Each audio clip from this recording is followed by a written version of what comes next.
from that Victorian facade and the street outside and come into actually a very different architectural situation. And this oval entry is designed to reorient you from the world of the street into a very kind of intimate space that the house becomes. Now, one of the first things we find is this unbelievable staircase, this curving staircase. And you told me a little bit about how you can plan some of the staircase, but then some of it has to be done on the spot, right? Well, working with these master plaster people, we designed the way the stair actually went up, but how everything meets and goes together, and the curves that happen in the ceiling were something that we had to do as we went. And it was a real pleasure to be sculpting this within the walls of the house. It does feel sculptured. And then you also, at the top, you have a lay light that is also a skylight, right? We have lights as well as natural light coming in up there?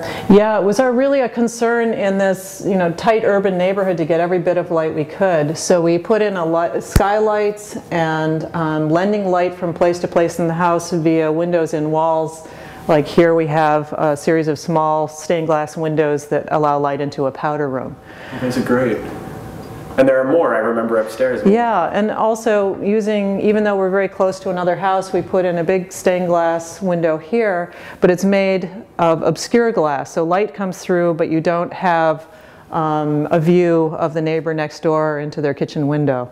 And now that we're here with the plaster walls and the tile, we can talk about the person for whom this is a tribute. It's partly a tribute to Edgar Miller, right, and Saul Kogan? Absolutely. We lived in a beautiful Edgar Miller building nearby on Burton Place, and we were very inspired by what they had done there, both in terms of artistry and also in terms of creating spaces that were made for how people actually wanted to live, rather than having a standard series of spaces like a list. Each space was made with a very specific use in mind, and each space was again sculpted out between walls of an old Victorian building. Yeah, on Carl Street where you lived, on Burton Place where you lived, it's a few, I think, old Victorian houses all put together, right? And here you've essentially done the same thing. Absolutely. At least one of these two houses at 231 Eugenia was a very tiny house. But combined, these houses actually make a very gracious house that from the street is very discreet and really in character with the historic neighborhood. And then inside it's a wonderful, expansive, very light and bright space with everything a family could need, and also really a great space for having people over. And this is our chance to say it's not just these two houses, it's 4 buildings, right? We've got a garage here that you built, and then the yard. And then this 4th building is an old, I don't know what it was, but it's a studio now? It was a residence with two apartments in it, and now it's a lofted studio building that we use for everything from a guest house to actually hammering and nailing boards together. It has a full shop. And then we've also, I don't know if we're seeing it, but you mentioned that you have some architectural salvage. Is this the Sullivan here? That's actually a piece by George Grant Elmsley. That's from Elmsley? But we have bits and pieces, including one very small Sullivan piece that had been thrown away in the demolition of a building in New York that an artist friend picked up. And then a series of pieces from all over, mostly from Chicago buildings, but also other places internationally. The rear wall here obscures a parking garage for a building on the next block. Yeah, it was a cinder block parking garage that was very unsightly, and we built the wall in front of it to create both a barrier for that and also to create a very beautiful enclosed environment. So you really have a very private yard back here in what is otherwise a somewhat crowded, very dense neighborhood. Yeah, we really liked urban living, but we also we were able to create a kind of a little oasis here of privacy that you would never guess from the street exists back here. So in the dining room, of course, we have more view of the backyard. But you also were pointing out this fireplace, which is at table height, which would be nice on a winter. Yeah, it's very cozy and nice and lively on a winter day. And more of this tile that is sort of in tribute to Kogan and Miller. Absolutely. Some of it antique and some of it purchased locally. it was a fun project to work on. Now, you're not a breakfast room person, you said. You want a dining room that is used all the time. Yeah, so the idea was to create a room that was very well connected with the kitchen, that we would use all the time and it wouldn't be gathering dust in some other part of the house. Right. So we put it right off the kitchen and connected them, but if we ever want to have a formal dinner or something, we can pull down this barrier and they're as separate as you need them to be. Sure. And the kitchen is nice. The kitchen's terrific.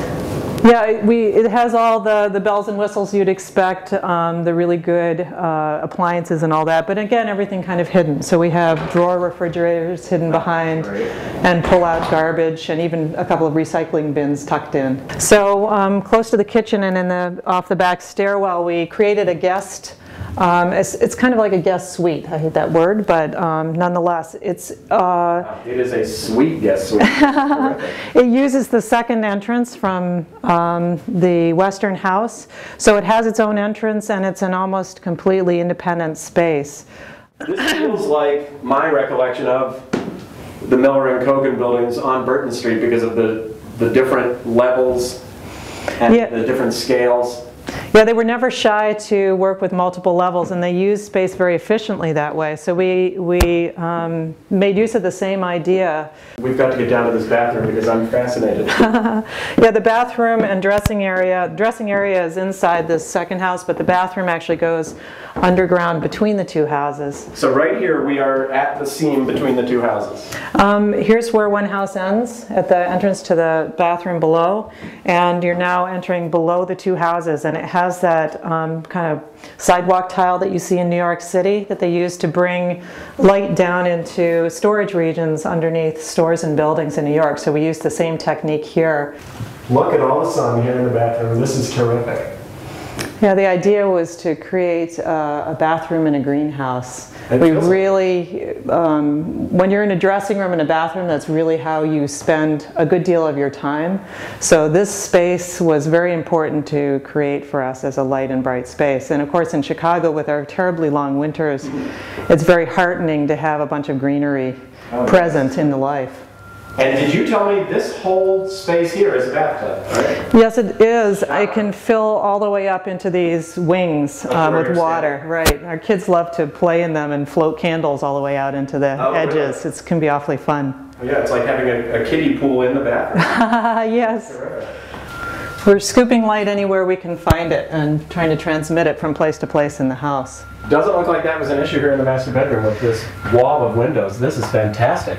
Yeah, it's a wonderful room. It's overlooking the garden, so it really has a sense of privacy back here. Mm-hmm. And lying in the bed, you can see the bough of the beautiful honey locust outside. It's a real intimate room. We really like the idea that a bedroom is a place to sleep and be very peaceful. So it's a really intimate, quiet kind of a room, with a nice fireplace. But you did mention the sun is a little bit of a problem, so we can make a little change from all this light, right?